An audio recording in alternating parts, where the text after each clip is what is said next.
Did it. We Are you successfully sure? started. Are you sure? Okay. I'm recording in stereo. Oh, Wow. man.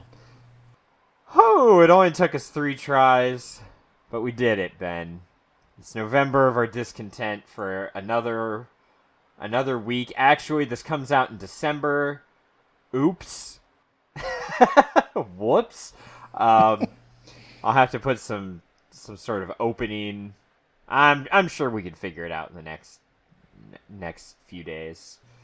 Mm-hmm. So, I don't know. Does December have a theme? Yeah, the holidays, Ben, and loading it up with so much saccharine crap for you to brighten up your Okay. life, Ben.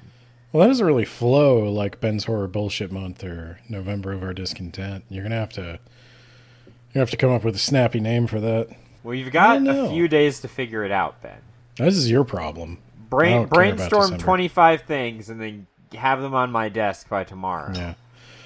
So I'm Ben. You're Nate. I don't know what we're talking about today. We're talking about the Icarus hunt, Ben, by our boy Timothy Zahn. Oh, okay. That doesn't sound so bad. Yeah, well, as we established, it's actually not November of our discontent by the time this comes out. Although I will say, spoiler alert, obviously I'm going to be spoiling the entire book, and it's really great until the end, I think, personally. Okay, is it a standalone? Do you know anything about? It is a standalone, but he did release a sequel like 12 or 15 years later. Okay, and Timothy Zahn is very famously important to the podcast, which is also very famous,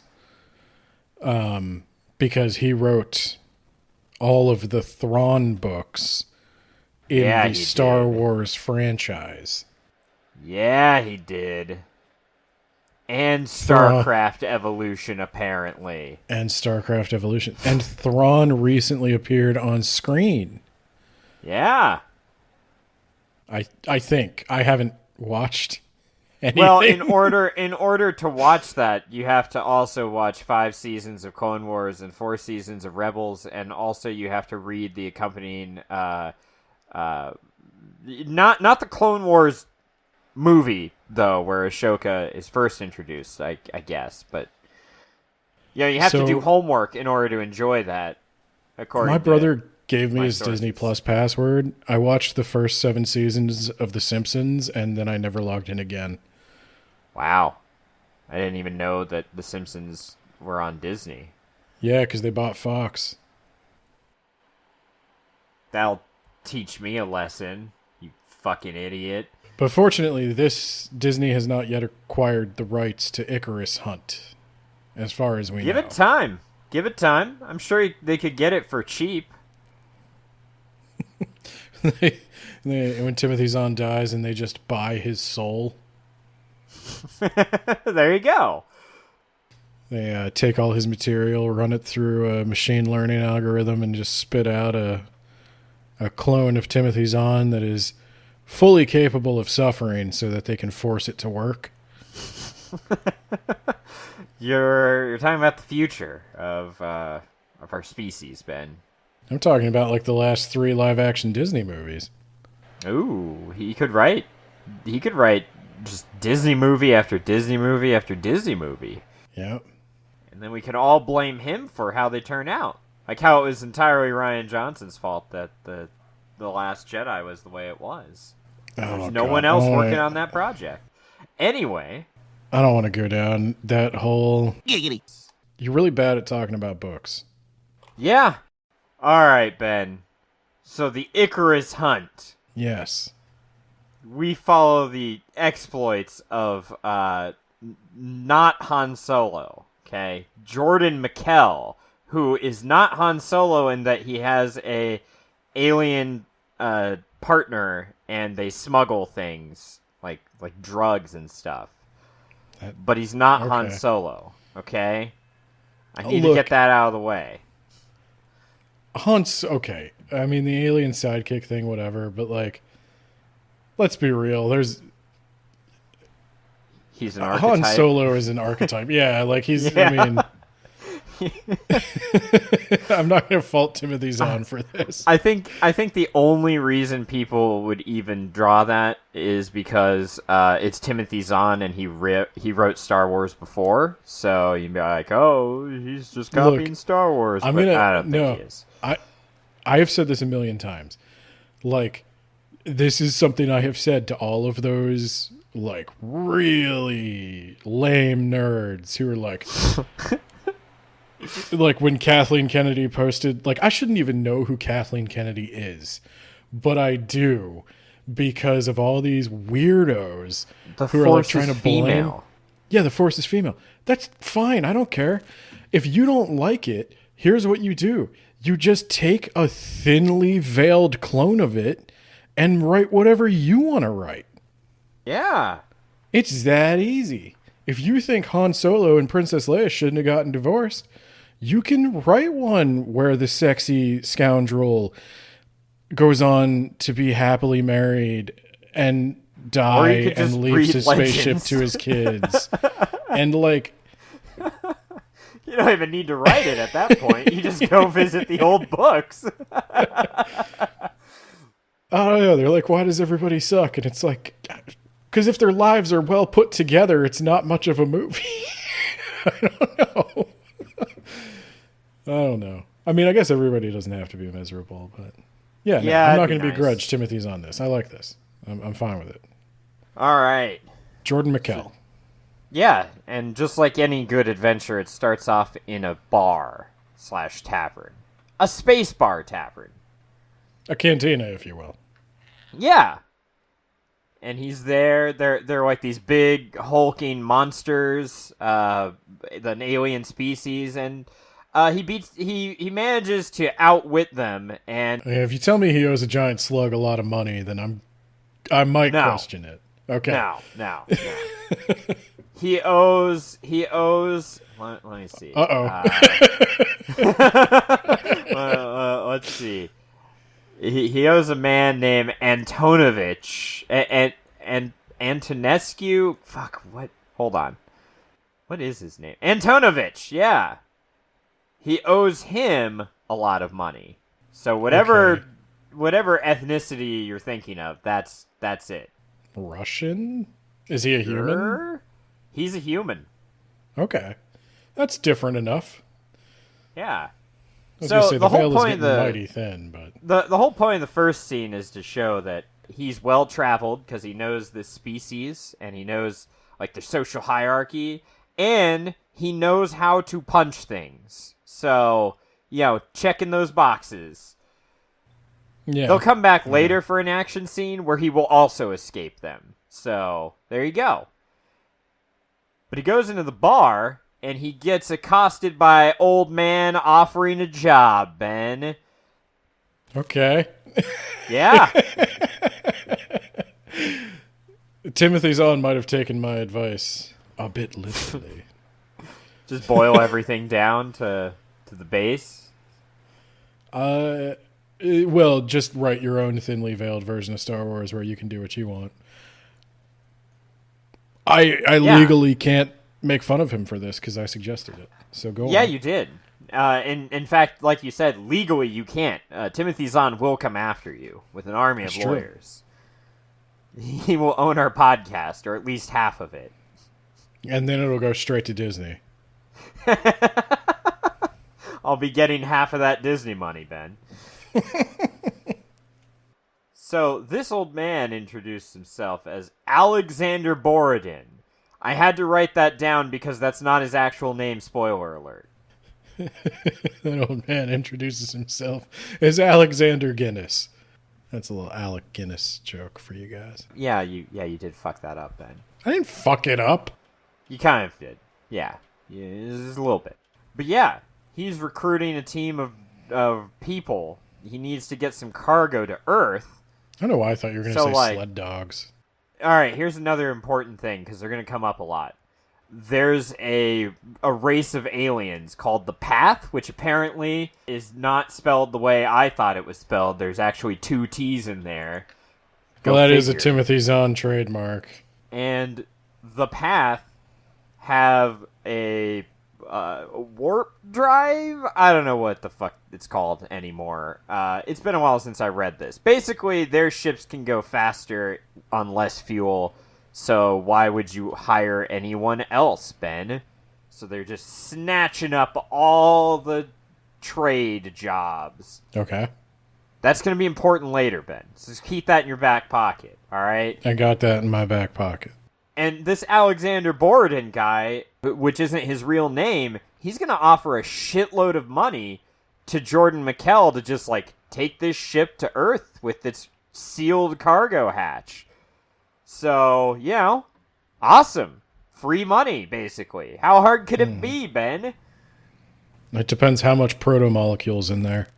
That would be a fun twist, but this was before then, Ben. Okay. So how hard could it be? I don't know. How far away is Earth?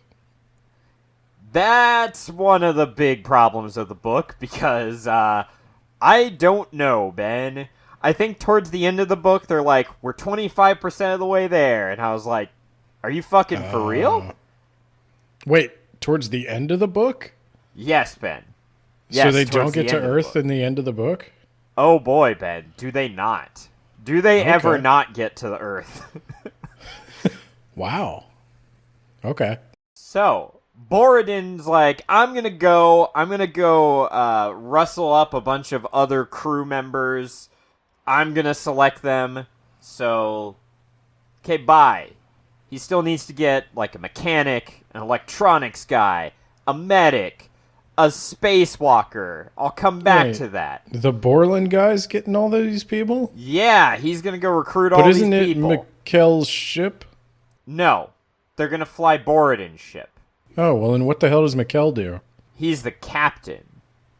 But he doesn't have a ship. And he's gonna fly Borodin's ship. Why isn't Borodin the captain? Because Borodin doesn't want to be the captain. He's making all the captain decisions. He's making all of the employer decisions.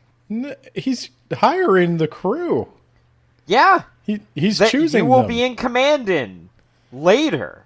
Can't I choose my own crew? No. In fact, So why are you hiring me? Jordan is like, hey, I've got a partner of mine who's a great engineer. I can bring him on. And he's like, thanks, but no thanks. I've got a mechanic myself. So I should have said mechanic, not engineer. They're the same to me, Ben. You all look the same to me. Okay. I'm neither of those things, but okay. So then, after Jordan gets into another fight scene with those big monster creatures, he goes back to his apartment and is talking with his alien friend, Ixel. I know that name. I know your face. Why do you know that name? I don't know. Oh, fuck. What was Sebaoth from? Yeah, we learned this, didn't we? Yeah, no, I found gonna where say the Sebaoth was Bible. from. No, it wasn't the Bible. It was some weird list of gods I found. I don't know what Ixal's from. Okay, keep going. Well, Ixel is a calyx, Ben. Yeah, that's something, like, I'm Obviously. throwing a lot of words and stuff No, I at sounded. you. That's a calyx name. Yeah. Yeah, I mean, obviously. So, his deal, and his whole race's deal, is that they have these little, like, ferret things that hang out on their shoulders, Ben, and they can, like, send them into tight corners and, like, scout and stuff, and then they mind link. That's what happens. So there you go. Ixel, he's gonna fly the Stormy Banks, which is their ship, to the destination that they were originally going to, and then Jordan's gonna fuck off and do this thing for Borodin. Now, they also have a conversation that doesn't make any sense until after you read the book the first time, where he identifies Borodin as a guy named Arno Cameron, Ben.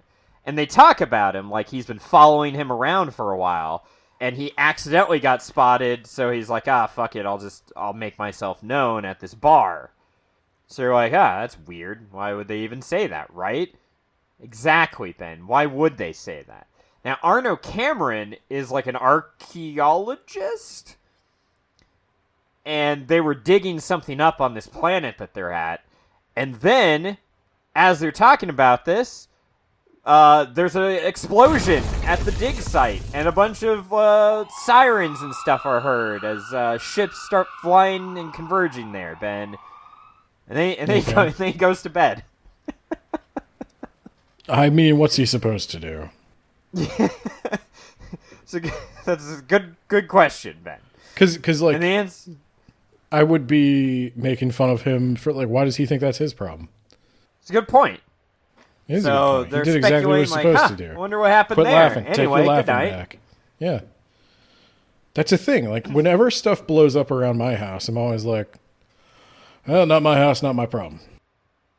That's true. Don't start nothing, won't be nothing. You keep your head down, you mind your business. It's the only way to survive in this galaxy. Also, for some reason, his handler's name is Brother John.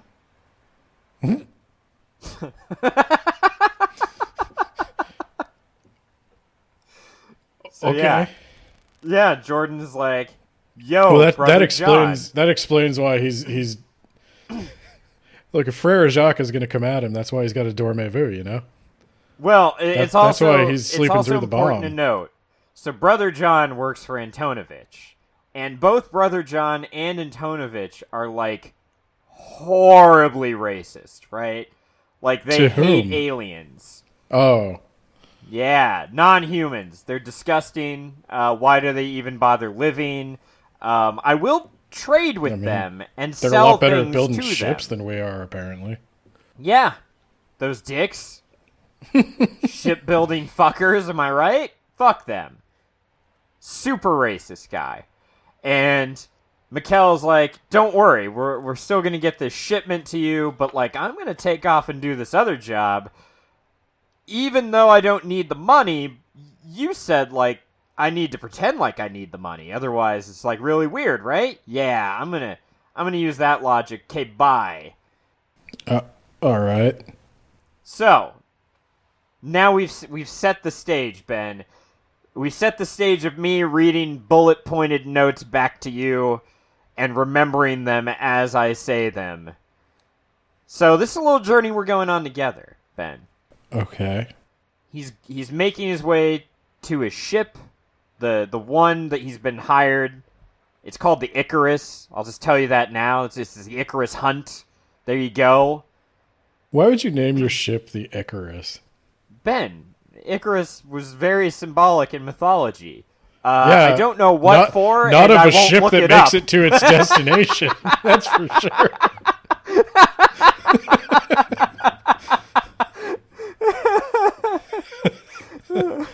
Ixel. I that's refuse to look up what Icarus is known for. Let's just keep going. I have an update on Ixel. I think I know it from Final Fantasy. Okay. I don't know if that's the origins of it. I know in Final Fantasy 14, the Ixel Well, it wouldn't have been then, Ben. are the Beastmen. Well, they're probably Final another Fantasy Final 14 Fantasy. came after. I don't this, like Final so- Fantasy. I only ever played the MMO. So Wow. they worship Garuda. I think Timothy Zahn plays Final Fantasy. Or he's better at mythology than me. But I knew Who it. knows I which knew one what that happened to could be. Icarus, though. So Did for anyone he live well, happily ever for- after?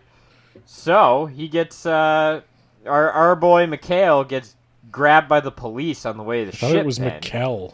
Mikkel, my bad, bro. See, that's why you're here. To remind you of the characters' names. So Mikkel is being questioned by the police, and the police are like, "Did you know that the man who hired you is a murderer?" That's right, Ben. He was the one who detonated that bomb at that archaeology site last night. And we have eyewitnesses that report that you were talking to him at a bar. Oh, wow. And, Look, if I had with to that answer for every strange man I chatted up at a bar, we'd be here all night, sir. Yeah, with rock solid evidence like that, he gets released. Yeah. Yeah. He's like, I don't know what you're talking about. they slip a tracker on his body, which he then chucks after finding. I was going to say that's a violation of his Fourth Amendment rights. Yeah, this is space, Ben. His You don't get Fourth Space Amendment Amendment rights. rights. All right, so now I have to introduce you to his crew. They're all just standing outside the ship, because no one can get inside of it. Okay, well, so now wait. Okay. So the guy who hired him is a murderer. Yes. He's still going to do the job. Yes. Why? That comes at the end of the book, Ben. I would imagine... It's also unclear if he actually is a murderer. Okay, well, so when you're under investigation for murder, weird things start to happen to your bank accounts. Like, it becomes a lot harder to pay to have people ship mysterious things. Well, if it helps, all that is in hard cash inside the ship. Nice. Okay, let's move. I could see. Question answered. Let's go. Hurry up. So we meet Jaeger Jones. His gimmick Joke's is... on this motherfucker. I got the drugs and the money. And he's going to jail. Okay, everybody. Hey, everybody. You stand out here. I'm just going to go inspect the ship, which is my right as captain.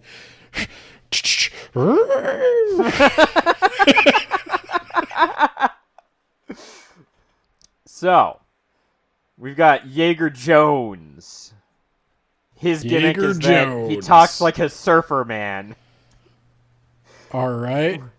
We've got Rebs or Reeves Nicobar, who is one R away from just being a pirate. That's kind of his voice. Okay. We've got Sean. I put Jeff ... Sean ?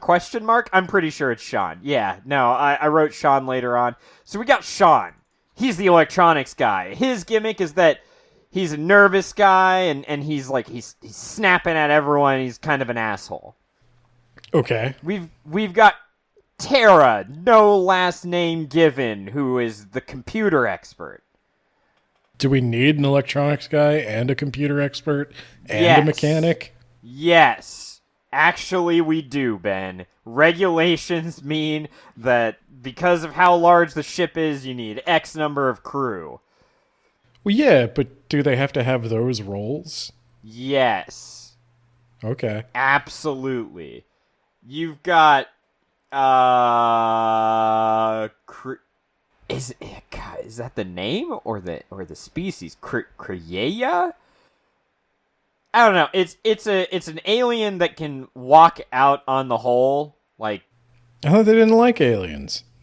what's that? I thought this guy hated aliens. No, that's Brother John. Who the fuck is Brother John again? Brother John is his smuggler handler, Ben. Okay. Who is different from Arno Cameron, who is the guy who Wait. hired him for this ship. Why does he have a handler and a guy who hires him? Because one is for one job and one is for the other job. He's a smuggler normally, but you can't pass up an opportunity to deliver goods from a random stranger in a bar if he's paying this much, Ben. Okay. Yeah.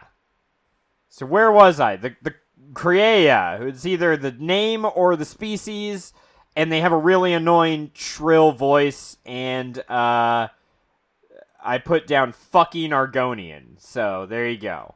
They're basically an Argonian from Elder Scrolls, but with space powers, right? The lusty Argonian maid.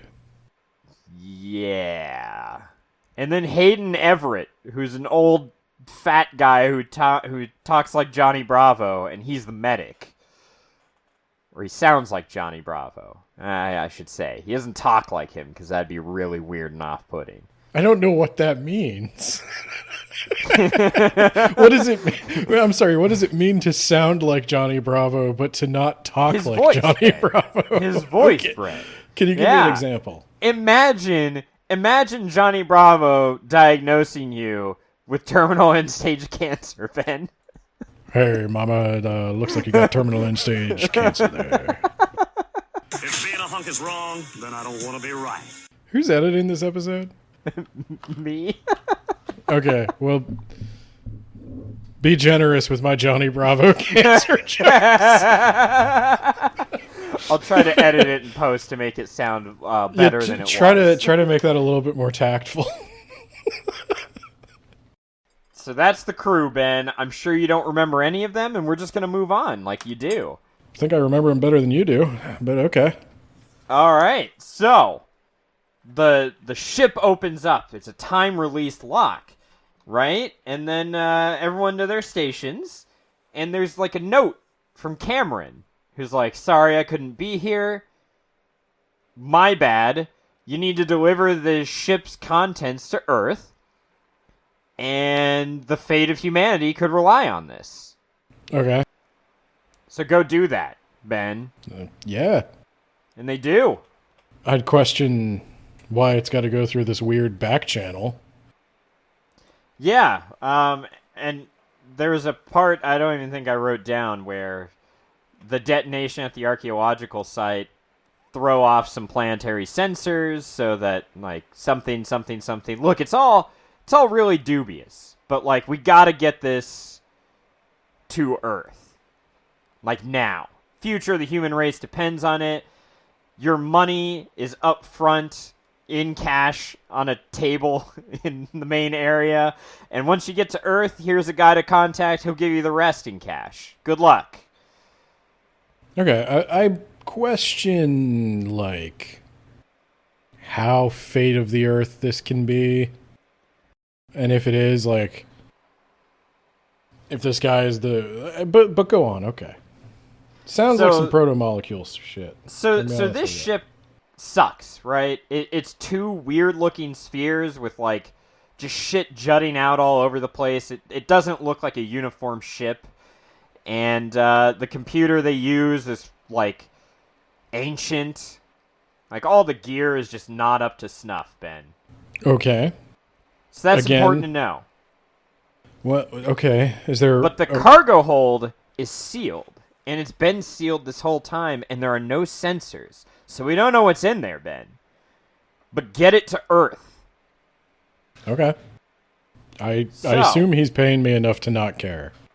Yeah, probably. I mean, he's paying him a lot. And it's in cash.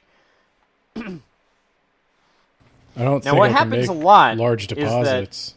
I guess this was written in a pre-9/11 world. Let me look.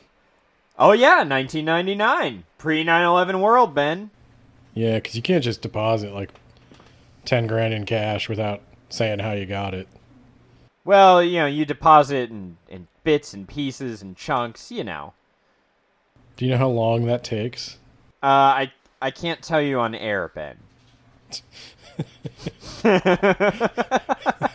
I do. And it's long enough. It's long enough for you to start considering a money laundering scheme.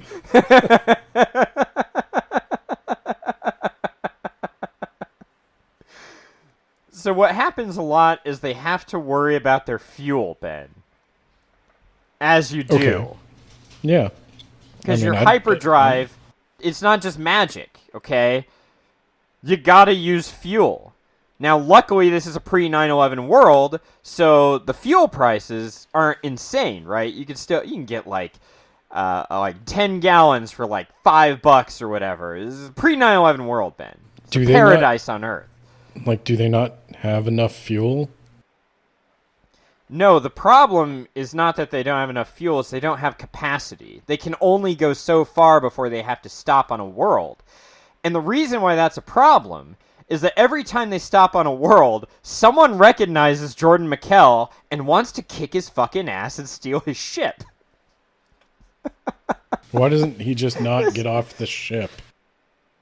Well, Ben, they cover that because basically he has to do things that only he can do because only he has the connections and To also get gas? No, the fuel comes to you, Ben. You could just stay on the ship, let them refuel, and take off. but he constantly has to make phone calls. And you can't do that in deep space. To Timothy Zahn's credit, that does sound like a drug dealer. He's got like 6 phones. Don't answer them. I answer them.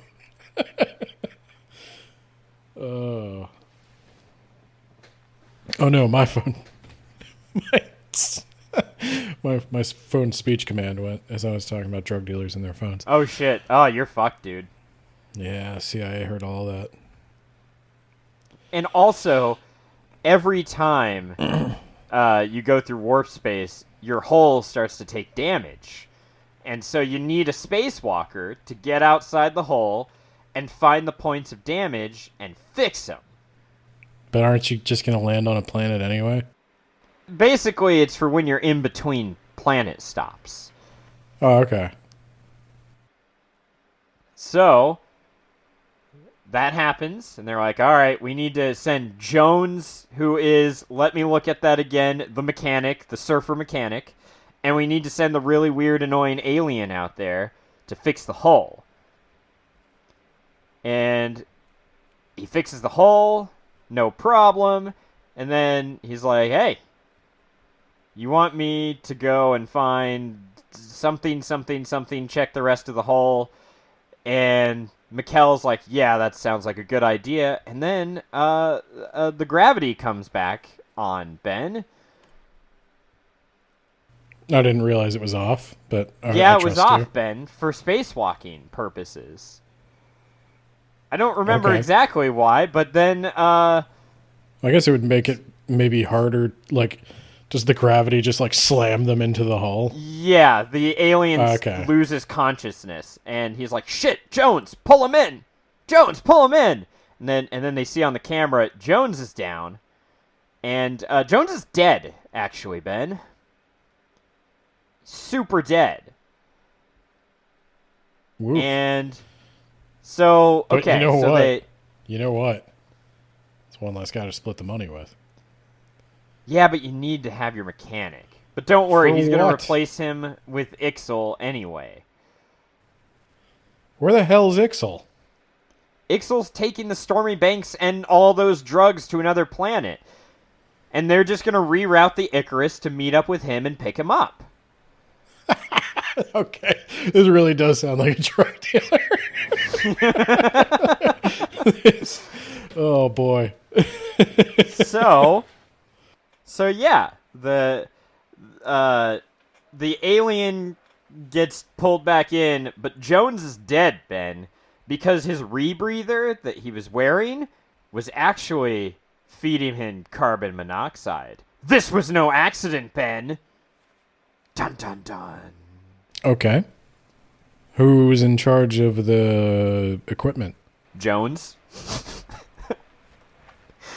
He should have known, but he didn't, Ben. Jones was the only one who could know why the gravity generator came back online, and I think everyone has both an alibi and no alibi, Ben, because while he was sitting with Tara up front, it could have been a remote control job. So literally anyone in the ship could have triggered the gravity generator. Jones could have potentially figured out why the gravity generator was offline and messed up, but he's dead now. So was the gravity generator, because you skipped this, was the gravity offline because they had to do a spacewalk and you turned it offline? They turned it off for the spacewalk. Okay, so it and wasn't then it broken. Suddenly came back on, which it was not supposed to do. Okay, so they had manually shut it off, and they were not supposed to turn it back on until everybody's safely back in, but somebody turned it on too early. Okay, I'm with you now. Yes. It Okay, could have we been got it. anyone, Ben. So, yeah, okay. Now, okay, so there's somebody like trying to sabotage the whole mission, because without a mechanic, we could be dead in the water. Yeah, we're fucked. Okay. So yeah, he reroutes the ship. He picks up Ixel to replace our dead guy, Surfer Man, and while he's doing that, an alien is like jonesing for some caffeine because that's like a drug to them, and then It's a drug to me too, but yeah, but for them it's like hallucinogenic. Shit. But then he's like, get away from me, dude. And then several of his buddies come out and they're like, actually, we want your ship. We want your cargo. Go get us your cargo or we're going to stab you. But then that's when he informs them that he knows judo. He does get out of a lot of situations with the power of punching people while they're off guard. You know, I was going to say something like, it's weird how often, like, spacemen need to punch people, but then it's like, Buzz Aldrin did punch that guy.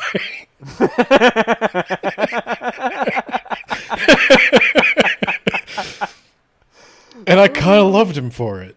So, I guess, yeah, I'm glad our astronauts are violent. Continue. So, basically, this is how the story is outlined, where part of the mystery is revealed while they're flying. They land. They start fueling up. He has to go off to make a call to someone, either Brother John or someone else named Uncle Arthur.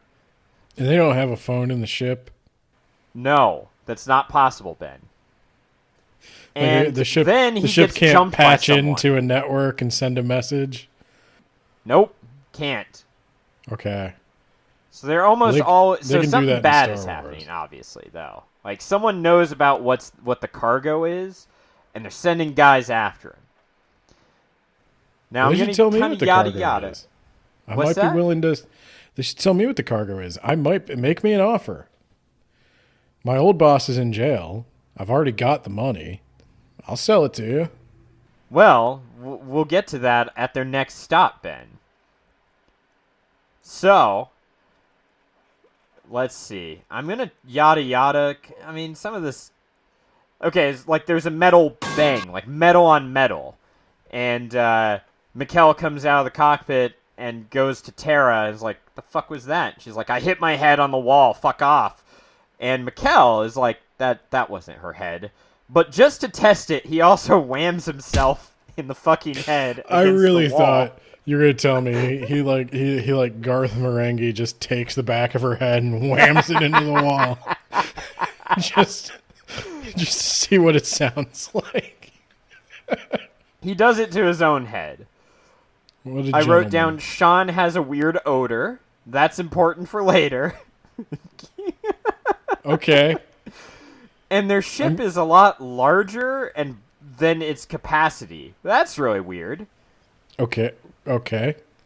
So like there's stuff in the walls or hidden compartments.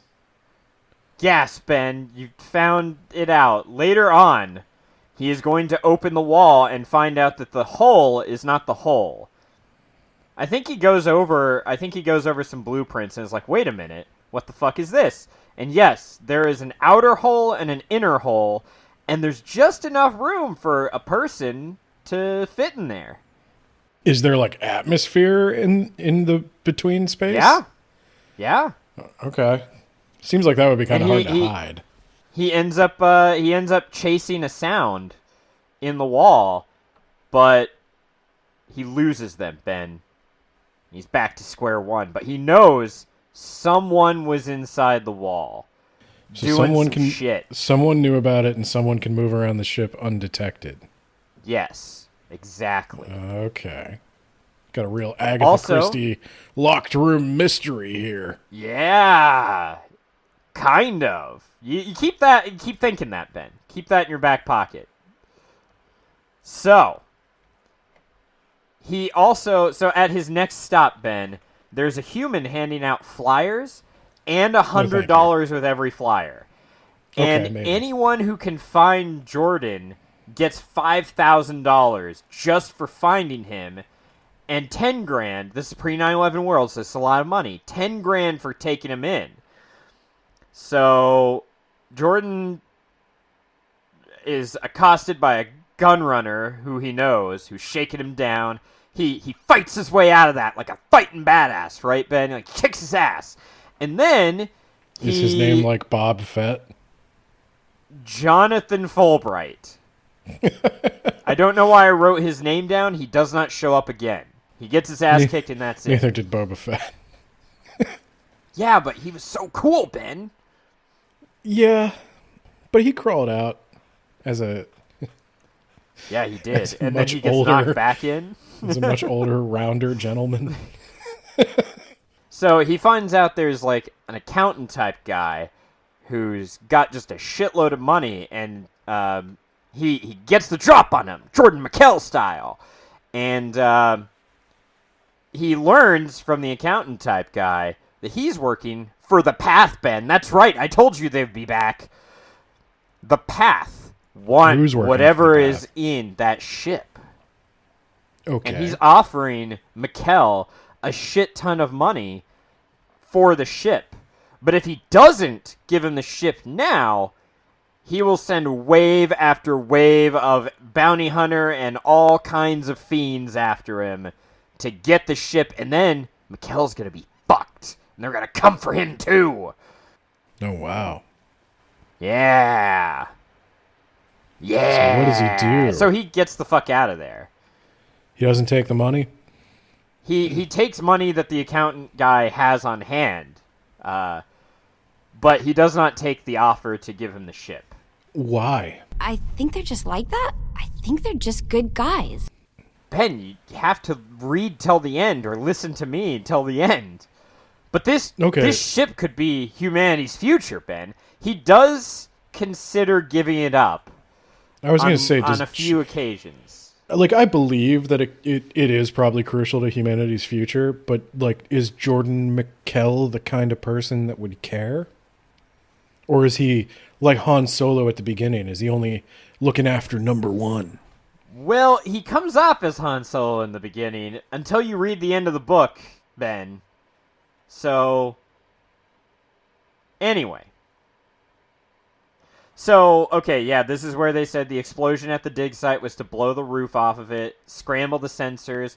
They took off in the Icarus, circled around the planet, and docked to get real identifying papers or some shit. It's not that important. Just know that some shady shit went down this entire time. Okay. So he and Ixel are talking about, like, who could be doing this, and I put down, they think Jones may have done it to himself, and then they have to dismiss that. Like, yeah, Jones obviously didn't kill himself. I mean, you have to consider it, but it does sound like the sort of, like, I'm not a very good cop thing. Yeah. Like, yeah, I think he might have shot himself in the back of the head 5 times. Now, they do believe that whoever it is that is on the ship is some sort of professional, like a professional assassin type guy. But they also wonder, why haven't we been stopped yet? Like, why haven't the Path gotten us, or why hasn't the professional gotten us? Is the professional working with the Path? I don't know. Was Jones just the target? Does it have nothing to do with the cargo? Maybe it's over now. And now we learn, during all this, we learn Sean, he goes from being an asshole to being a calm, rational human being. Well, it turns out, when he was younger, he went to a planet that is off limits for a very good reason, because if you go there, you will get a lethal condition. But he was like a free-spirited college know-it-all. You can't tell me what to do, and so he got this lethal condition. But you know how you treat the condition, Ben? Space heroin. It's called jackal spit, but space heroin sounds better. You can't get a prescription for it. Yeah, you can't get a prescription for it, but like, even though it's the only way to treat an incurable disease? Yeah, because if you have this incurable disease, you commit a crime. So The sentence is death. Yeah, they would leave you to die. Exactly. Damn. Yeah. That's that is some Reagan era drug policy there. Yeah, it's a pre 9/11 world, Ben. So, I also wrote down that the Doctor is a martial artist despite being large. And I had a theory, Ben, that I was like, I swear to God, if this is correct, I'm going to be really mad. That the Doctor was like secretly the bad guy and he was wearing a fat suit. That is not the case. He was not wearing a fat suit, Ben. I just want you to know that now. You didn't say he wasn't the bad guy. You said he was not wearing a fat suit. Yeah, Ben, I don't want to spoil it. He could be the bad guy. Okay. They could all possibly be the bad guy, Ben. And this guy sounds like Johnny Bravo, so you don't know that he's not. Hey, mama, maybe I'm gonna kill you. Gonna nail you to the hole with my gravity gun. Hey. So, he and Ixel are like, okay. He's like, okay, we need to cut into the hole, like the cargo hold. We need to figure out what's going on. And so Ixel's like, right, I got this. Boom! The cutting torch explodes, and Ixel's caught on fire. They have to put him out. He's still alive, but he's gonna be fucked up for a while, right? There were like a million things that could have gone wrong with that plan. He didn't think it would be trapped. It didn't occur to him that the guy who was going to such great lengths to make sure the wrong person did not even know what it was would not trap the room later somehow. On, they confront the person who sabotaged it, and they said, I'm sorry, I thought he would have inspected it first and not used it. Yeah. Agreed. So they knew that cutting torch was A-OK 2 days ago. So it had to have been sabotaged recently, and they always it was the cutting torch. Cutting... It's not that the cargo bay was booby trapped. It was the cutting torch itself. Yeah. Oh. Yeah. So like it still hasn't occurred to them that you're going to cut into this and what you're transporting is actually some like plague. Correct. It has not occurred to them yet. Okay. So the cutting torch was sabotaged recently, Ben. Probably in the last 2 hours. The intercom may have overheard them, but the intercom hasn't been tampered with, Ben. The sabotage was rushed, so clearly someone was eavesdropping on them, Ben. And that's when they find out that you can go in between the holes. And another problem, Sean is out of his drugs, Ben. They need to get some space heroin, so they gotta call Brother John for a dealer. Okay. And after they call Brother John, they call Uncle Arthur. And apparently, the Path are really pissed off, and they have increased the bounty.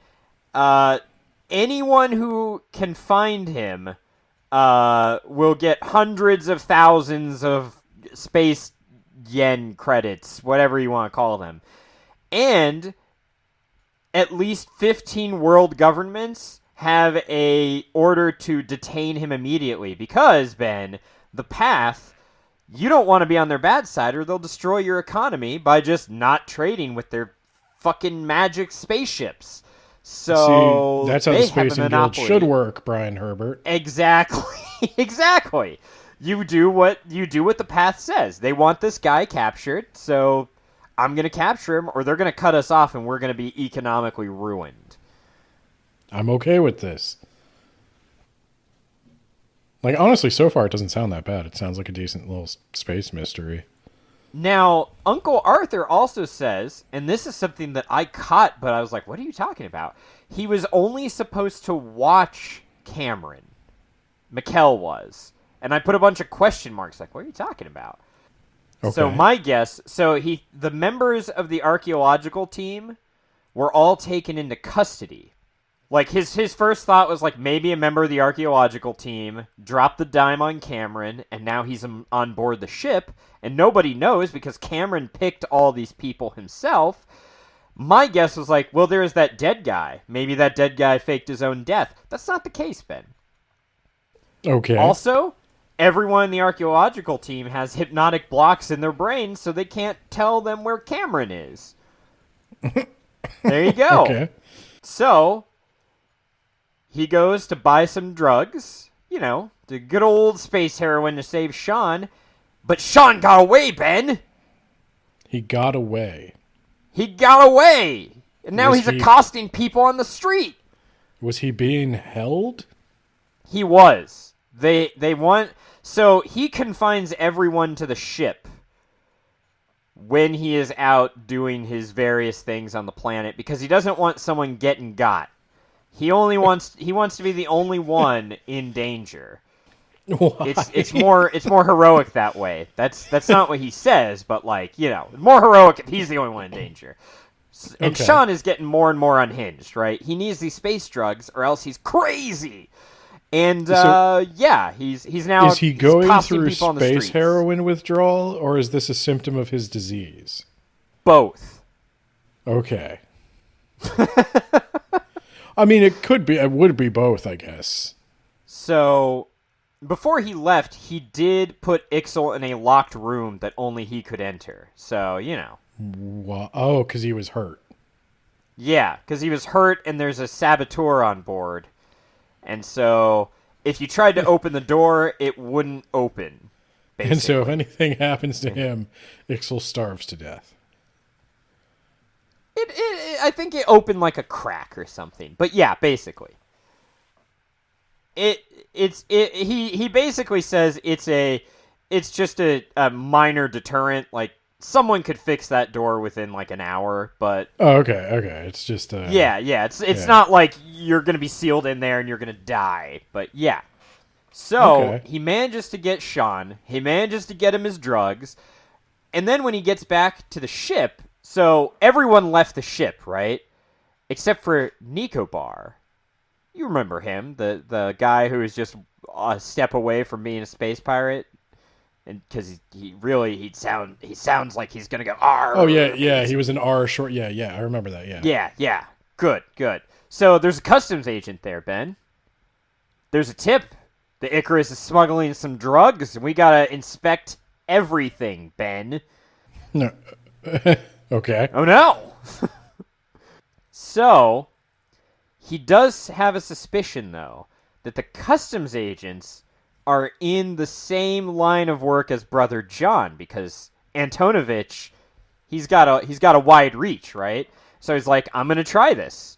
And he wrote a note to the customs agents that's like, this ship is owned by Brother John. He'll be really pissed off if you mess with it, right? And so it's a 50-50. Like, either the customs agent is going to be like, you fucking with me? You're going to jail forever. Or he's going to be like, oh, yeah, everything checks out good here. Okay, bye. It was the second one, Ben. Nice. Yeah. So then I they don't really find have a lot out to say that about that. Ixel's door chip was destroyed. So Okay. What does that yes, mean? that's not how he left it. The door chip is completely destroyed, Ben. Oh, did he leave it not destroyed? That's good. What does that mean, though? Was somebody trying to get in? Was somebody trying, did somebody get in? Who knows, Ben? We can't get in because the door won't open now, which is not how he left it, Ben. So they have to get in there. I did not leave this destroyed. I would have remembered destroying this. And when they get in there, there's 2 bottles of sealed medicine. They're like, what the fuck is this? It's like, one's like an antiviral and one's whatever. So they take it to the medic and he's like, huh, that's weird.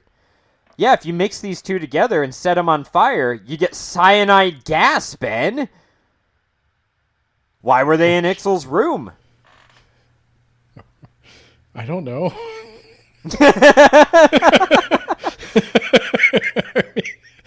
Well, did somebody do that? Did somebody make cyanide gas? No, the ingredients are in his room. They Well, that's could good. have mixed it together. Why is that there, Ben? They're I'm like, glad someone's they trying to didn't. send a message, but like, why would you not just do it? I mean, it's the message: stop locking doors. I could get in regardless of your stupid locks. But like, yeah, it does kind of. I mean, they've already asked the question, so I'm hoping there's a satisfactory answer of why hasn't this person just crashed the ship? Well, yeah, there will be an answer to that, Ben. So, we're moving on. Now, Tara saw what he wrote to those customs agents, and she and Nicobar confront him about working for Antonievich. And Did they not know they were working? Did he not hire them? No, that was Cameron who hired them. Who the hell's Cameron? Antonievich is the super gangster. Hey, it's Adernate here, and I'm gonna cut a decent chunk out here just because what is about to happen is Ben is going to mistake Antonovich and Brother John, who are the space gangsters, with Cameron, who is the guy who hired them. And they're two separate organizations. Now, his point was also, didn't they sign on with a shady guy at a bar who offered them to deliver cargo to Earth that they didn't know about?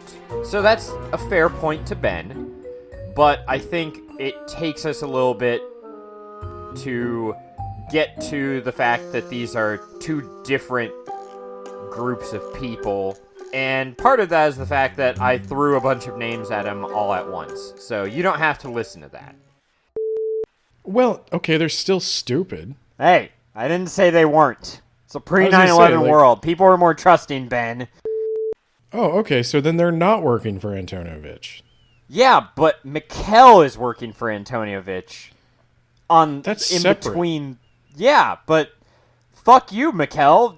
You're working for a drug guy. Half this crew is on drugs right now. What the hell did you think I was stopping to make all those calls about? And how did I get the space heroin for Sean? Yeah. Yeah, when Sean told me he needed space heroin, and I was like, don't worry, I got a guy at the next port. You guys didn't think that was weird? Like, I'm sorry. Yeah, but now that we know. No, there is a certain amount of responsibility that we share here, okay? That's all I'm saying. Is like, the signs were there, okay? I wasn't being coy about it. You can't accuse me of deceiving you. Nobody asked me if I was a drug dealer, and I didn't feel compelled to tell you all that, oh yeah, I'm going to side hustle in the drug game. You know, that's not the sort of thing you just open up with at parties unless you're a pharmacist. And then this chuckle fuck comes along and he's like, oh my God, you're a drug dealer? You're just going to shame me for my profession? What do you do, man? What do you do when you're not doing this? Hacker man. He's an like you're not- ex-Marine. Who is? Who's an ex-Marine? Nicobar. We're going to find that out in a moment. So, In Ben, what he's army? going... The Earth.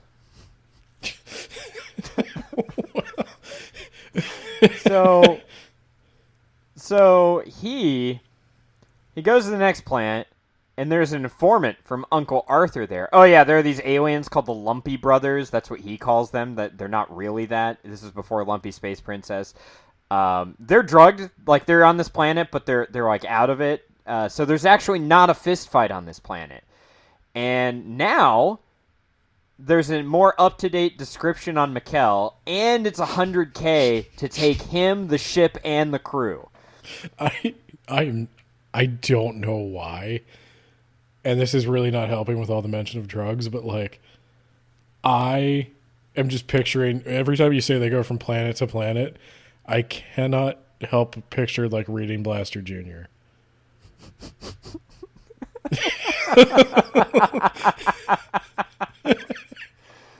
Like I'm just Wow. picturing that little menu where you click where you want to go. Wow. turns out there's an agent of Uncle Arthur's there. I'm gonna yada yada yada. Nicobar's part of a commando team trying to get one of the Path drives. Info was leaked to the Path on that mission. He got court-martialed, maybe? The medic was a boxer who got his ass kicked a lot. And it turns out Tara That's not is what I want in a Elena doctor. Cameron, Ben. Oh, Yeah. she's Elena Cameron? What? She's Cameron's daughter. Oh, okay. Yeah. So she's probably not... Oh, that's why she didn't give a last name. Yeah. See, Tara, if you'd no asked her, last she name would have given. told you. She would have told you, but you didn't ask. So, they go confront her, and... About what? I don't understand why this is all like a betrayal of trust. I don't understand. Who cares? Well, Ben, she's about to reveal that she was the one who sabotaged the cutting torch, and that her Oh. dad was the guy who was inside the hole. Her dad snuck in through another entrance to the ship earlier, and he's been on board this whole time. But now he's disappeared, or maybe he got off. We don't know, Ben. Well, why did you sabotage the torch? We don't want you going inside the cargo hold, Ben. Okay, why? Because then you're going to discover what's inside of there. Okay, so what's inside of there? Oh yeah, she was also the one who turned on the gravity, but she didn't kill Jones. Why did you turn on the gravity? Because that alien would have found that hatch that Cameron used to get inside the two holes. Okay, so I have a couple of questions. And based on She your also called the answer- police on him at the beginning. Go on, Ben. Okay. Well, I wouldn't have volunteered that information. He was kind of pissed off. Like, now they have a description of me. Okay, so you couple of questions, and depending on your answer, you may or may not be shoved out the airlock. Like, what's in the hull? So, I don't remember if she tells them or if he intuits it, but there is, in fact... Hold on, let me get as close to the mic as possible. Nothing, Ben. There's nothing in the hold. You see, Ben... There's no cargo. The real cargo is the ship itself and the friends we made along the way. But no, the ship itself. You see, the two spheres that the Icarus is made up of, those were unearthed at that archaeological site, and then they built a ship around it to make it look like it was just a ship, and then they needed to get it off to Earth for study. Okay, so what are the spheres? She doesn't know, Ben. Wait, no, hold on. She thinks that it may be a star drive from other aliens. Let's just call them super aliens, Ben. An ancient Forerunners. alien civilization. They're the precursor forerunners. There you go, yes. There's one sphere full of what I called gravity shit, and the other sphere is full of alien electronics, and they think that somehow the two were some sort of star drive that could be 20 times faster than the paths, potentially. But we need to study it more to figure it out further, Ben. Don't ask me why they know that. I think that they did some preliminary studies at the archaeological dig to come to that conclusion. Okay, cool. Why did you do all the other shit? So the police were called because Mikkel was going to arrive at the ship too early to allow Cameron to sneak inside. So police were called to apprehend him, and then she called them again to muddy the waters and get him free. Okay, and like I'm opening the airlock as I say this. Why did you feel the need to keep that part of the plan a secret? Because they were afraid someone was going to kill Cameron, I guess. I'm pretty sure was the reasoning. Okay. Cameron, yeah. Cameron Someone was is about to originally- kill him. I wouldn't worry about that. He's going to die. We're fine with Cameron was originally going to pop out after their first jump, but then after Jones died, he decided killed he him. would just... No, Jones was not killed by Tara. that. Okay. So somebody fucked with his rebreather, and then you Yeah. bashed his head off the hull at the speed of gravity. He was probably going to live through the head on the whole thing. He had a helmet on, I think. The point is, he died of carbon monoxide poisoning. So you were afraid they might discover a weird hatch on the hull, which you knew they would have to repair many times throughout the voyage. And you risked the safety of the ship by risking the safety of the two people capable of repairing it. But you didn't kill them. Okay, so shove her out the airlock. Honest to God, I would. Like, Well, if I'm they the don't. captain of this ship, I shove her out the airlock. In fact, they clear her of being the person who is the professional hunting them. I clear her of being the professional bounty hunter man. Shove her out the airlock. She still tried to kill two people. She didn't try to kill them. And then she just critically wanted to wounded a disable them. third. Who was the... Oh, yeah. Yeah, no, that was my bad on Ixel. Who's the... Who? Your best friend. Your best friend, possibly your life partner. Yeah. No, fucking shove her out the airlock. She's a monster. Oh, and by the way, knock, knock, knock on the side of the hull.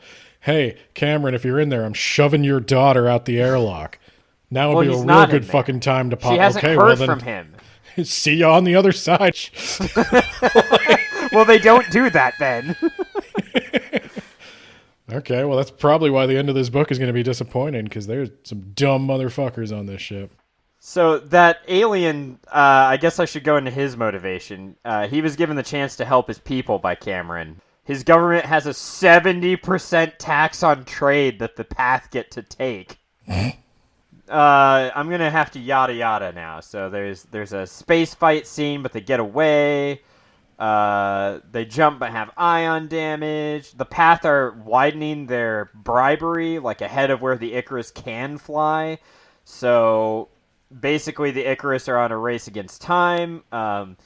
They're going. Every planet they go to is going to be more and more and more likely to be hostile to them. Just like this one, they tried to detain them in space. And then, let's see.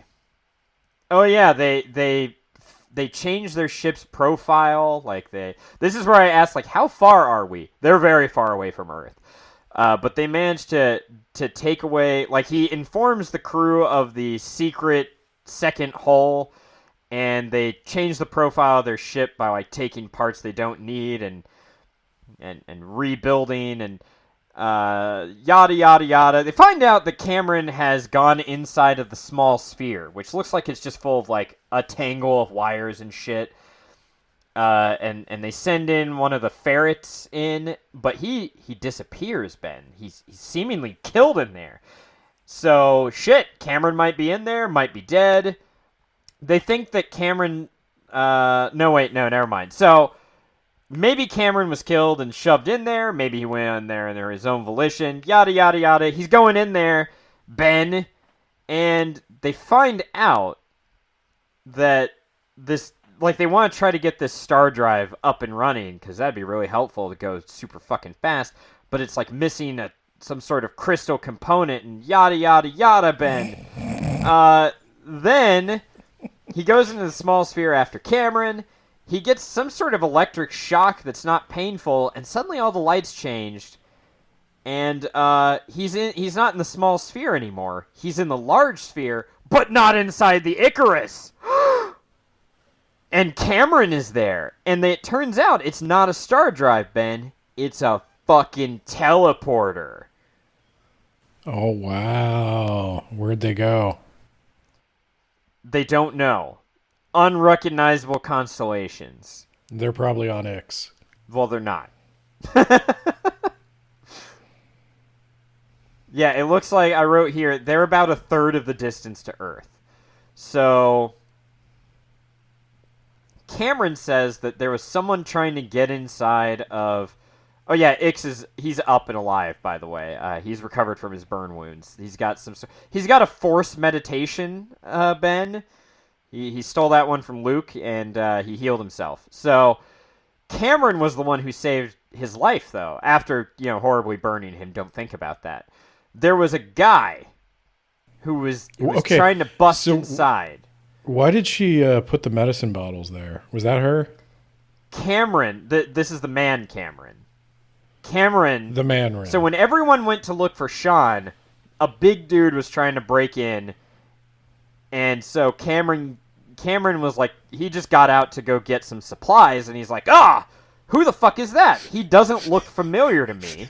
I'm just picturing Cameron with like a ham sandwich dangling out of his mouth. Oh, shit! So he charges that guy, blindsides him, kicks his ass, and then he's like, well, shit, I didn't know what else to do, so I put the poison. It was, he assumed it was poison, but they were in sealed bottles. He threw those into the room on like a little table. He shut the door, and he broke the chip, so he couldn't, like the assassin couldn't get back into that room in time. And he's been figuring out how this teleporter works, so he could teleport Mikkel back.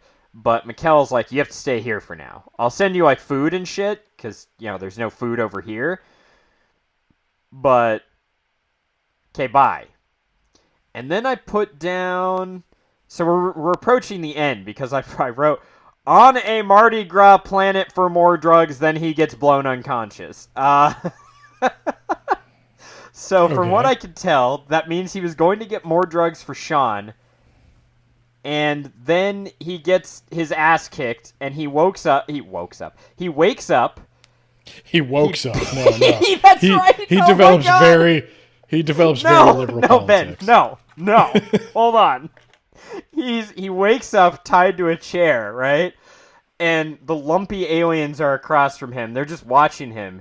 And he's like, it's time for an insane, desperate maneuver they would never see coming. And he throws himself at them and starts dancing on their faces with the chair. And I started laughing out loud.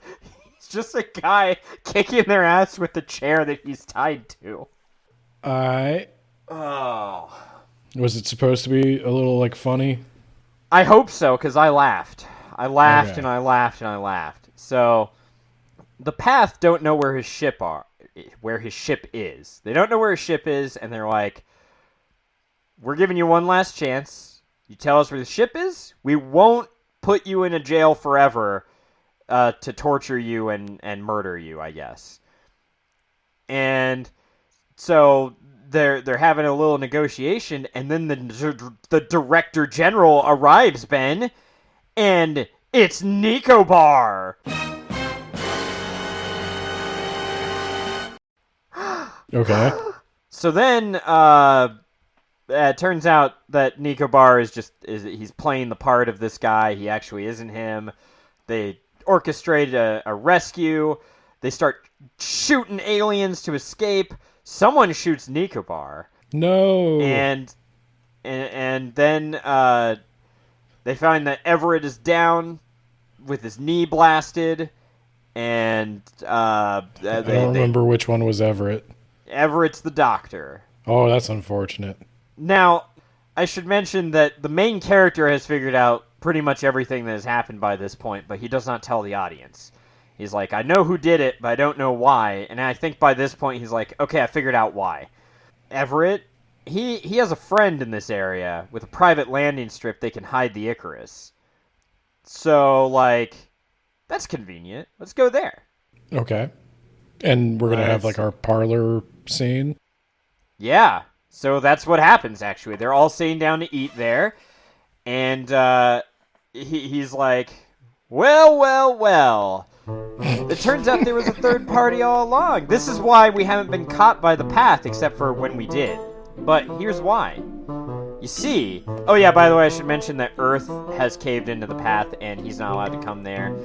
But he makes a call to Uncle Arthur. Anyway, so he's like, well. So, it was Everett. Here's how I know. He shot himself in the knee to cover it up. He killed Jones. But why did he kill Jones? Well, because he took this job, which is not what Brother John wanted him to do. That's right, Everett's working for Brother John, Ben.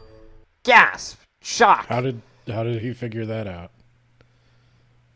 Fuck.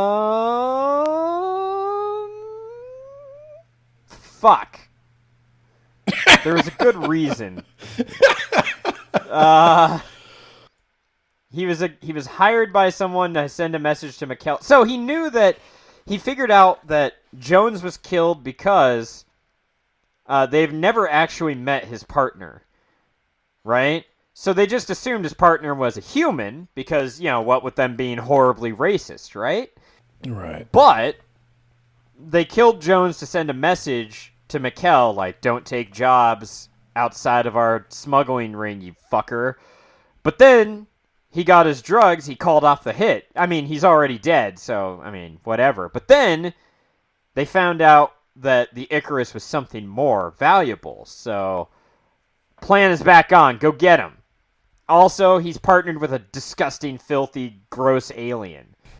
Okay. So Everett actually was not hired by Cameron. Cameron hired another guy to be the medic, and Everett kicked that guy's ass and took his place, and everyone was compartmentalized so nobody knew each other. And that's why when he was attacked in the hall, he didn't recognize Everett as Everett. So he was just like, maybe it was a second guy who was called on board. I don't know. Okay. I think I see where this is going. But then Brother John shows up after he makes this statement. And Brother John is like, yep, that's all true. And you lock down the Icarus's control panel. So, fuck you. Come back and unlock it, or I'm going to just murder all of you. So as soon as he goes back on the ship, it turns out Antonovich is here, Ben. And that's when Mikkel is like, I won. So they talk and they talk and they talk and they talk. And Antonovich is like a super old guy. And he's like, yeah, all right, you unlock the ship? Well, guess what? I'm a double crosser. I make no deals. I'm going to shoot you in the head now. And then the gun goes off, Ben. But it's not his head that gets removed. It's all of Antonovich's guards. For you see, there are Kalec Siri commandos here, Ben. All right, so here's the thing. This is actually the end of the book. Antonovich it wasn't the Path that were defeated. It was Antonovich, Ben. They got him. You see, Ben, Jordan Mikkel has been undercover for 20 years or whatever. He's a Path? No. He has been undercover to get Antonovich. So he had to be a down-on-his-luck loser that would be picked up by the organization. So he's just a DEA agent? Essentially, yes. And this doesn't have anything to do with the ship or the Path or the aliens? Well, they transport the ship to a secret facility. And they work on it there. Meanwhile, the Kalec Siri, they've been cut off by the Path, by the way, because of Ixel's involvement in breaking Mikkel out of jail. Anyway, the Kalec Siri build a fake Icarus that keeps showing up, like, further and further than it should to, like, throw them off the track. Makes them think that they really do have a super star drive when it's a teleporter. Which is better. His whole goal, yeah, really it is. So Mikkel got his man. He got Antonovich and he got Brother John. That was his plan all along. He was only pretending to be a down-on-his-luck loser that was also a smuggler who smuggled drugs to get close to Antonovich, which he did. And also, now they got the Icarus as a consolation prize. Oh, and Nicobar and Terra are a thing. Okay. So, the end. That's the end. I don't know. I mean, that doesn't sound like... Okay. That doesn't sound terrible, but yeah, you're right. It doesn't really do anything with what they found, Path right? and the spheres, yeah. Yeah. I didn't mind that the ending was what it was, other than the fact that yeah, it was kind of a letdown because I was invested in this struggle against all odds to get this super alien technology to Earth, and then instead he busts a drug dealer, and we got him, folks. That's the end of the book. Good job, everyone. Yeah, I was a DEA agent all along. Demand a sequel. It doesn't seem like a contained story. Well, I don't know for sure, but I think I read that the sequel has very little to do with this. Yeah, I wonder why he would add in all of that stuff if he didn't want to explore it. Yeah, it is a little strange. I like the mystery part, even though I feel like there's no way you could have solved it, or it was incredibly difficult. I did correctly guess it was Everett, but I didn't know why, other than he's the most suspicious one there. Yeah. Yeah, I mean, it doesn't sound bad. It just sounds incomplete. Like it's one of those rare ones where... Was it a long book? Was it a short book? Yeah, 459 pages, Ben. I tell you, I was invested in it, but it does... Like, the ending is the one thing that's just like... That's not the ending I signed up for. Would it have been... Yeah, do you think like maybe he could have cut a couple of those planet stops in favor of like developing the end a little bit more? Like... Well, I think you can't develop the end a little more without just changing the ending. Well, I mean, but what you really want is like the humans figure out teleportation technology and they destroy the path. Yeah, they destroy the monopoly that the path had. I agree. Yeah. Yeah, but I mean, that's really all you need. You don't need to write hundreds and hundreds of pages more about it. Yeah. No, the smuggler guy being honestly, the like ultimate... an epilogue would probably fix most of the problems. You're right. Actually, if he just had like an epilogue that was like, and then they discovered it within like 10 years, and now the their monopoly is broken. The end. Yeah. So well, I'm going to make you rubric it. Oh boy. Okay. Well, let me pull out the rubric. blog.wordsaboutbooks.ninja. All right. And you know, like it's going to be my New Year's resolution to write more blogs, Ben. Yeah, I've been hearing that for a while. No, you haven't. It's not. You've been saying you're going to write more blogs. I think since we started this podcast. Yeah, and I will definitely get around to that at some point. In 3 years, I don't think you've written one. That's not true. I've definitely written one. You know what, Ben? At the end of the year episode, how about we make maybe not a wager, maybe just like a punishment if I can't pull through with a certain number of blog posts. Okay, well, I'll try to come up with your punishment. All right, so Words About Books scoring rubric. Content and ideas. I'm going to give it a 4. Okay. Original ideas, plot points are present, clearly developed. I can't give it a 5 simply because the ending. The everything is developed until the ending when it's like actually Antonescu is the problem, or Antonovich, or whatever I called him. Antonovich. He's the problem. He the end. Honestly, the stuff I give like a 5 for content and ideas basically is like founding a new genre. The ideas are so interesting and original and developed. This doesn't sound like it does that, but it does sound like it's pretty decent sci-fi book. I would say organization is also a 4. I'm giving it more than a 3, less than a 5, because pacing falls off a cliff right at the end. But I will say it's 459 pages. It never felt like a slog to get through. It was always an enjoyable Well, I audiobooked it, but it was always an enjoyable listen. I never felt like, come on, we need to hurry up.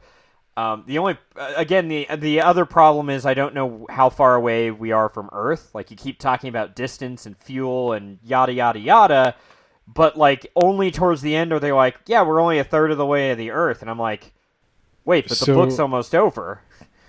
Question. One of the problems we had with Timothy Zahn in the past, which we thought might have been due to the constraints of a Star Wars book, was that he has a lot of side questing. Yes. Do you feel like that was still an issue? Did these planet stops feel side questy? It was less of an issue because they at least had a reason. Like, okay, Sean needs drugs. We got to stop for these drugs. And that puts you in danger. Like, and it's a lot less side questy too because it's one perspective. I think that if he broke this up into like 8 perspectives, so you see every crew member, it would be a problem. I think because it's all from the perspective of one guy, it didn't feel that way. Okay. And I know that was one of the reasons we wanted to check out one of his original books. Yes. So I guess we're leaning towards that is probably a constraint of the Star Wars universe. Yes, I'm sure they were like, well, you gotta have Lando in it, and he might have been like, well, Lando doesn't do anything for like 5, like he's just on this planet. They're like, yeah, not a problem for our readers. Have him walk in circles for 3 chapters. And trust me, they're going to want to see Lando. Yeah, they'd rather have him there not doing anything. Did you see how well the Force is Rey Skywalker or whatever that movie was called did? The Force is Rey Skywalker. That should be the next movie's name. I literally can never remember the name of that movie. What's the last one called? The Rise of Skywalker? That's it. I just keep wanting to call it Rey Star Wars because I like fell out of my chair in the theater laughing. Because the camera zooms right in on her, and I just had you in my head saying Rey Star Wars. Rey Star Wars.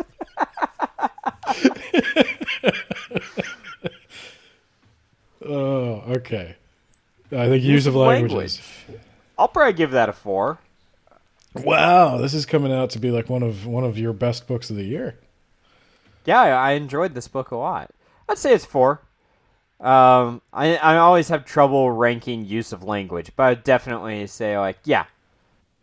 Did he do any, like, inventive things with the alien names? Nothing too weird, nothing too... He had a lot of, like, I still remember, like, the first aliens that you encountered.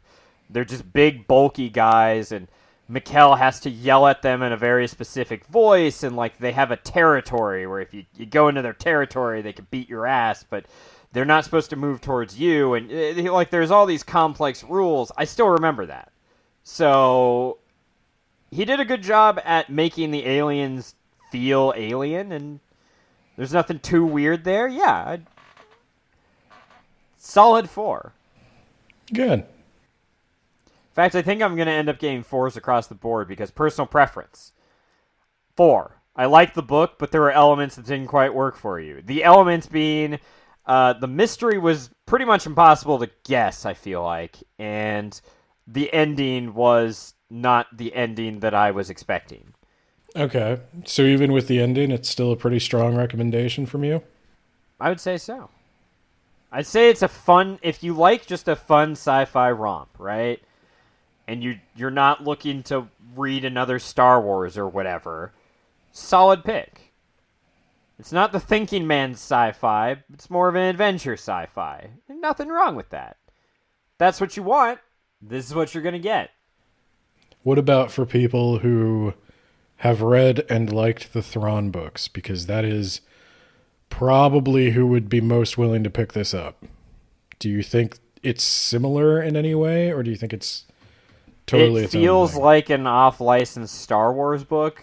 So yes, there is no Thrawn character in this, though. So if you specifically want a Thrawn character, you won't get it here. But if you like the way Timothy Zahn wrote Han Solo.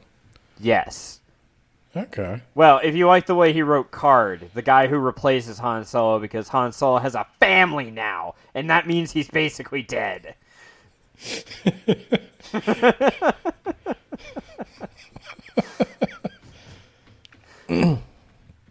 I mean, I'm glad he stopped smuggling drugs when he had kids. Solid change to his life. In retrospect, it is kind of surprising that Legacy thought he would be a good dad. he was a drug dealer. Well, he changed his ways, Ben. Isn't that the important part? Kinda. I mean, he just sort of became like the space CIA. He just sort of started playing for the other team. You're not wrong. Well, all right. I think we've done something today. I think that we have done something, yes. So I suppose all that would remain would be to do the Patreon shoutouts. All right, Ben. I've been talking a lot. You shout them out. Jamie, the Gravy Man of the If You Want the Gravy blog. This guy reviews everything, even books, which Nate is trying to trademark. Jamie, watch for a letter from our lawyer. Yeah. Then there is Isekai Sensei-sama of the That Time I Got Reincarnated in the Same World as an Anime Podcaster podcast. Check it out. We have Spooky Shy with a Y on TikTok. We have John Bierce, actual author. John runs a Patreon where you can get his short stories and vote on which short story will be selected next. Check that out. I think that's it. Yeah. All right. Now we're going into the Christmas season. Yeah, we got to come up with... Let us know if you have a name for what you think the words about books, Christmas, holiday, Yule, winter solstice The non-denominational holiday season of giving.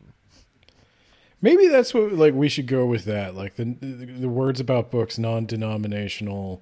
Ho, ho, ho, it's me, non-denominational Santa Nate. Yeah. Let us know if you have any ideas for a catchy name. Because I don't. All right. I'm gonna